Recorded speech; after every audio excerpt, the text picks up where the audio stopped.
1-to-1 ஆன்மீக நேயர்களுக்கு அன்பு வணக்கம். நம்ம சேனலில் தொடர்ந்து சுவையான பல ஜோதிட விழிப்புணர்வு நிகழ்ச்சிகளை பார்த்துட்டு வரோம். அந்த வகையில் இன்றைக்கி நம்ம பார்க்க போகிறது குருவுடன் சேர்ந்த கிரகங்கள் என்ன மாதிரியான யோகங்களை தரும். இதை பற்றி மூத்த பத்திரிகையாளரும் ஜோதிட ஆய்வாளருமான திரு ராஜேந்திரன் அவர்களிடம் கேட்டு தெரிஞ்சுக்குவோம். வணக்கம் சார். வணக்கம்மா. குருவோட மற்ற கிரகங்கள் சேரும்போது என்ன மாதிரியான யோகங்களை தரும் அப்படின்னு சொல்லுங்கள். குரு அப்படிங்கிறது நம்ம 100% சுபக்கிரகமாக ஜோதிடத்தில் பார்க்கப்படக்கூடிய ஒரு கிரகம். ஆனால் அந்த குரு எல்லா லக்கணங்களுக்கும் சுபக்கிரகமா அப்படின்னு பார்த்தா சுபக்கிரகங்கள் கிடையாது. அது பார்த்திங்கன்னா சில லக்கணங்களுக்கு நல்ல பலன்களை கொடுக்காது. குறிப்பாக சொல்லப்போனால் உபய லக்கணங்களுக்கு கேந்திரங்களில் இருந்தால் அது நல்ல பலன்களை கொடுக்காதுங்கிறத முதல்ல தெரிஞ்சுக்கிறோம். அதே போல் துலாம் லக்கணத்துக்கும் பார்த்திங்கன்னா 7ஆம் இடத்துல இருந்தால் நல்ல பலனை கொடுக்காது. அதே போல் குருவோட பார்வை கோடி நன்மை அப்படின்னு சொல்கிறாங்க. பல நேரங்களில் பார்க்கும்போது குரு இருக்கிற இடத்தை விட பார்க்குற இடத்தை ரொம்ப பலன் அதிகமாக கொடுக்குங்கிறதும் உண்மையாகத்தான் இருக்குது. இதை நம்ம எடுத்தோடனே ஒரே ஒரு வார்த்தையை வச்சுக்கிட்டு நம்ம தொடர்ச்சியாக பலனை சொல்லிட முடியாதுன்னால் கூட, பட் இந்த குருவோட ஒரு கிரகங்களும் சம்மந்தப்படும் போது என்னென்ன பலன்கள் அப்படிங்கிறது பார்க்கும்போது, குருவோட சூரியன் சேர்ந்தால் சிவராஜ யோகம் அப்படிங்கிறத நம்ம ஆல்ரெடி சொல்லிட்டோம். குருவோட சந்திரன் சேர்ந்தால் குருச்சந்திர யோகம் வரும். அதுக்கப்புறம் பார்த்திங்கன்னா கஜகேசரி யோகம், சகட யோகம், அதையும் ஒரு பாட்டு சொல்லியாச்சு. குருவோட செவ்வாய் சேர்ந்தால் குருமங்கல யோகம் அப்படிங்கிற ஒரு விஷயத்தையும் ஏற்கனவே சொல்லிட்டோம். குருவோட புதன் சேரும்போது அதை நம்ம கம்யூனிகேஷன் யோகமாக எடுத்துக்கலாங்கிறத கடந்த நிகழ்ச்சியில் சொல்லிட்டோம். இப்போ இப்படி பார்க்கும்போது குருவோட சுக்கிரன், இந்த குரு சுக்கிரன் சேர்க்கை தான் பார்த்திங்கன்னா கடந்துட்டு ரொம்ப சிறப்பாக சிரிக்குது. ஒருத்தர் என்ன பண்ணியிருக்காரு, நான் யூனிவர்சிட்டியில் படிச்சிருக்கேன் அப்படின்னு சொல்லிட்டு இந்த குருவும் சுக்கிரனும் சேர்ந்ததுன்னா அது எந்த வகையிலையும் பாதிப்பை கொடுக்காது, அப்படிலாம் எந்த மூல நூல்களையும் கொடுக்கல அப்படிங்கிற ஒரு விஷயத்தை தொடர்ச்சியாக பேசிகிட்ருக்கார். வயசில் பெரியவர் மாதிரி இருக்கார்.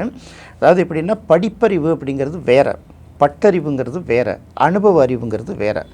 ரிஷிகள் யோகிகள் வாழ்ந்த காலத்தில் அங்கே இருந்தக்கூடிய அந்த காலகட்டங்களில் அவங்க என்ன அப்படிங்கிறத எழுதி வச்சுருவாங்க. அதே போல் அதன் பிறகு அனுபவங்களில் நம்ம பார்த்துக்கிட்டே வரும்போது அந்த குரு சுக்கிரன் சேர்க்கை எங்கெங்கெல்லாம் இருக்குது, இது எந்தெந்த இடத்துலலாம் என்னென்ன பிரச்சனை ஏற்படுத்தியிருக்குங்கிறத பார்த்துட்டு சொல்கிறாங்கல்ல, அது அனுபவ கல்வி. நான் மூல நூல்களை தான் பார்ப்பேன்னா, அப்போ மூல நூல்கள் எழுதப்பட்ட காலங்களில் மக்கள் தொகை எவ்வளவு இருந்தது, கம்யூனிகேஷன் தொடர்பு இருந்ததா, இதுக்கு மூல நூல்களில் என்ன இருக்குதுன்னு கேட்டால் அதெல்லாம் சொல்ல மாட்டாங்க. ஸோ அதனால் நம்ம இந்த இடத்துல சொல்கிறோம், குரு ஒரு சுபக்கிரகம், சுக்கிரன் ஒரு சுபக்கிரகம். இதில் எந்த சந்தேகமும் இல்லை. இது ரெண்டுமே இனிப்பை குறிக்கக்கூடிய ஒரு கிரகம் தான். குரு நேரடி இனிப்பை குறிச்சதுன்னா அது புளிப்பு கலந்த ஒரு இனிப்பை குறிக்கக்கூடியது சுக்கிரன். அப்போது இது தங்கத்தை குறிச்சதுன்னா அது வெள்ளியை குறிக்குது. இந்த இடத்துல என்ன சொல்கிறோன்னா, நாம் இந்த புராண கதையெல்லாம் எதுவுமே எடுத்துக்க வேண்டிய அவசியம் இல்லை. புராண கதையை உதாரணத்துக்காக மட்டும்தான் நம்ம எடுத்துக்க போகிறோம்.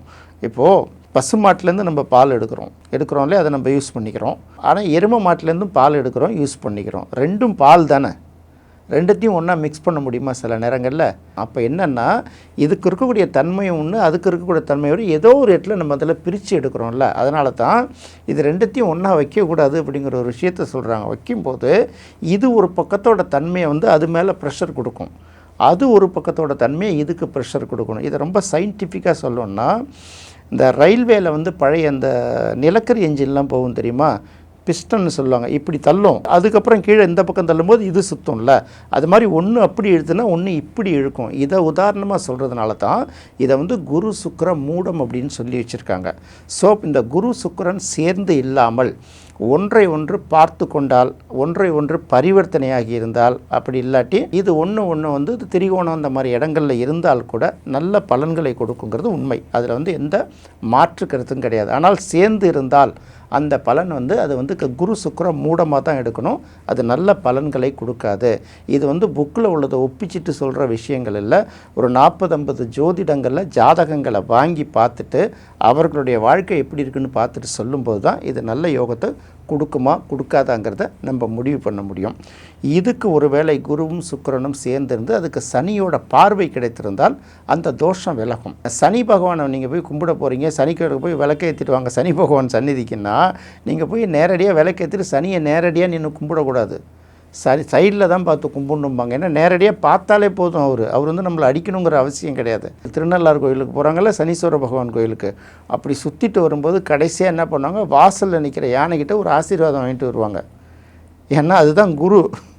யானைங்கிறது குரு, அதனால தான் யானையோட தும்பிக்கை ஆசீர்வாதம் வாங்கிட்டு வர்றது ஒரு கம்பல்சரியாக வச்சுருக்காங்க. ஆனால் இந்த சுக்கிரனும் குருவும் சேர்ந்ததுன்னா அதை விட தாண்டி கொடுமையை கொடுக்கணுங்கிறதுனால தான் சனி வந்து அந்த தோஷத்தை விளக்குவாருங்கிறது இந்த இடத்துல அப்படியே தலைகீழாக பார்க்கணும். இது அனுபவத்தின் வாயிலாக தான் தெரியுமே தவிர பழைய காலத்து புக்கை மனப்பாடம் பண்ணி ஒப்பிக்கிறேன்னா அதெல்லாம் வேலைக்கு ஆகாதுங்கிறத அந்த விஷயத்தை நம்ம சொல்லிக்கிறோம். இன்னும் சில பேர் என்ன சொல்லுவாங்கன்னா, இதுக்கு பேர் கஜலட்சுமி யோகம் அப்படின்னுடுவோம். ஏன்னா குருவுக்கு கஜம்னு ஒரு பேர் இருக்குல்ல, சுக்கிரனுக்கு லட்சுமின்னு பேர் இருக்குல்ல, இது ரெண்டும் சேர்ந்ததுன்னா கஜலட்சுமி யோகம்னுடுவாங்க. அதுவும் தவறு. இதெல்லாம் பார்த்து இதுக்கு என்ன பரிகாரங்கள்லாம் இருக்குது. கோயில் மட்டுமே பரிகாரம் இல்லை, நம்மளுடைய அன்றாட வாழ்க்கையில் பயன்படுத்துகிற பொருள்கள்லேயே இதுக்கு வந்து பரிகாரங்கள்லாம் இருக்குது. இது அனுபவத்தை பார்த்து கண்டுபிடிக்கும் போது தான் இது என்னென்ன கொடுக்கும் அப்படிங்கிறத நம்ம சொல்கிறோம். தங்கம் வெள்ளி நகையோடு சம்மந்தப்படுறவர்களுக்கும் பல இடங்களில் வந்து பார்த்திங்கன்னா இந்த குரு சுக்கிரன் தொடர்பு இருக்கும். நகைக்கடை வச்சுருக்கலாம், நகைக்கடையில் பணி புரியலாம், நகைகளை வடிவமைத்து கொடுக்கலாம், நகைகளை வாங்கி கொடுக்குறாங்கல்ல புரோக்கர் மாதிரி, அது நகை சம்மந்தப்பட்ட தொழில்களில் ஈடுபட்டிருக்கிறவர்களும் இது வரும். இதெல்லாம் எடுத்து தான் நாம் வந்து இந்த யோகத்தை பற்றி சொல்லிட்டு வரோம். ரைட். அடுத்து குருவும் சனியும் தொடர்பு பெற்றால் பார்வையோ சேர்க்கையோ எப்படி எடுத்தாலும் சரி, இதை வந்து என்ன பண்ணுவாங்க, ஜாதகத்தில் சண்டால யோகம் அப்படின்னு சொல்லிட்டு போயிடுவாங்க. இதை அப்படி தான் எடுக்கணுமா அப்படின்னா சில நேரங்களில் அதுக்கான பலன்கள் கிடைக்க தான் செய்யுது. இது எப்படின்னா, நிலம் சம்மந்தப்பட்ட விஷயங்களில் இருக்கக்கூடிய லிட்டிகேஷன்ஸ் இருக்குல்ல, இப்போ நிலம் இருக்கும், சொத்து பார்த்திங்கன்னா தகராறுலையும் வழக்குலையும் இட்டுருக்குல்ல, இந்த மாதிரி பிரச்சனைகள் வந்து அந்த குருவும் புதனும் சம்மந்தப்படும் போது நல்ல பேருக்கு வருது. இதை என்ன சொல்லுவாங்கன்னா டாக்குமெண்ட் சிக்கல் அப்படின்னு சொல்லுவாங்க. லிட்டிகேஷன் அப்படின்னு ஒரு வார்த்தை சொல்கிறாங்கல்ல, இது அந்த கையெழுத்து விட்டு போயிருக்கும், அவங்க எழுதுகிறவங்க மூலப்பத்திரம் காணா போயிருக்கும், இந்த மாதிரி ஏதாவது ஒரு இடத்துல சிக்கல் இருக்கும். ரொம்ப நாளாக லிட்டிகேஷனில் இருக்குது, இந்த ப்ராப்பர்ட்டி வேணாம்பாங்க. எல்லாம் ஒரே பெரிய காம்பவுண்டில் இருப்பாங்க, எந்த வீட்டையும் இடிச்சிட்டு கட்டாமலே வச்சுருப்பாங்க. ஏன்னா ஒருத்தன் இடிக்கணுன்னா ஒருத்தன் சண்டைக்கு வருவான். இந்த மாதிரி அந்த லிட்டிகேஷன் பிரச்சனையை மெயினாக எடுக்கிறது. இன்னொரு பக்கம் பார்க்கும்போது என்ன சொல்கிறாங்கன்னா, இப்போ குழந்தை பிறப்பு தள்ளி போகிறது இதெல்லாம் சில இடங்களில் கொடுக்குது. அதுவும் எடுத்துக்க வேண்டியது. ஏன்னா குரு வந்து குழந்தைய குறிக்கக்கூடிய ரகம், அது சனி சம்மந்தப்படும் போது அதில் சின்ன பாதிப்புகள் ஏற்படுறதெல்லாம் நம்ம வந்து தொடர்ச்சியாக பார்க்க வேண்டியதாக இருக்குது. சில நேரங்களில் என்ன பண்ணுவாங்க, நான் உண்மையை தான் பேசுவேன் அப்படின்னு சொல்லுவாங்க. ஆனால் உண்மை எது பொய் எதுன்னு தெரியாமலே பேசிகிட்டு இருப்பாங்க சில நேரத்தில். இதெல்லாம் ரொம்ப அங்கே பார்க்கணும். இந்த மாதிரி இந்த சேர்க்கை உள்ளவர்கள் வந்து நிர்வாகியல் படிப்புகள் இருக்குல்ல, MBA அந்த மாதிரி, மார்க்கெட்டிங் இந்த மாதிரி படிப்பு, HRலாம் படித்தாங்கன்னா அவர்களுக்கு அது வந்து யோகமாக நல்லா வேலை செய்யும் அப்படிங்கிறதையும் நம்ம தெரிஞ்சுக்கிறோம். இதனால தான் இந்த குரு சனி சேர்க்கையை நம்ம இப்படி பார்க்குறோம். குருவோட ராகு சேர்ந்தாலும் கேது சேர்ந்தாலும் அது வந்து பெரிய அளவுக்கு நல்ல பலன்களை கொடுப்பதில்லை. குரு வந்து தூய்மையை விரும்புவார் இல்லையா, அப்போ அதோடு சேரும்போது குருவோட குணத்தை வந்து மாற்றி விட்டுடும். பணம் நிறையா வச்சுருந்தா எப்படி சம்பாதிச்சா என்னங்கிற மாதிரி ஒரு சிந்தனையை உருவாக்கிடும்.